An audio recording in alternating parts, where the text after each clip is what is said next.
এইটা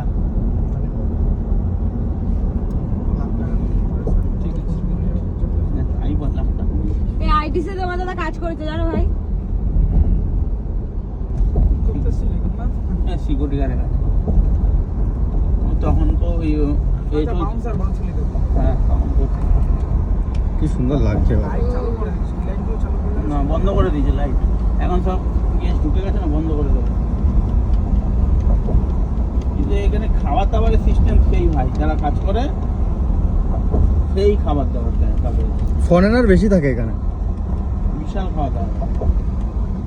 এই ফরেনার বলে না আমি নাইটে যারা ডিউটি করে বুঝলি তো, দেখি নরমাল হিন্দু লোকেরা বাঙালি নাইটে লোকেরা 3 বার খেতে দেবে, 3 বার তোকে খেতে দেবে। তুই যখন ডিউটি ধরবি তখন বলবে খেয়ে এসে ডিউটি ধরো, ঠিক আছে, আবার 2:30টার সময় একবার খেতে ডাকবে, আবার ভোর 6টার সময় খেতে ডাকবে, 3 বার খেতে দেবে। খাটনিও তো ছিল। হ্যাঁ কি সিকিউরিটি গার্ডে আবার কি চা মাথায় খেতে আমার ভয় লাগে। সেই এক একটা যদি তুই মানে ইউনিভার নিচে যোকে ডিউটি দিলে তোর ভালো, সব অনেক সিকিউরিটি রয়েছে ভালো লাগবে, কিন্তু ওই ফ্লোরে না দাদা 2টো করে সিকিউরিটি দেয়, একটাই মাথায় একটাই মাথায়, এক আলাদা ভূতের মতন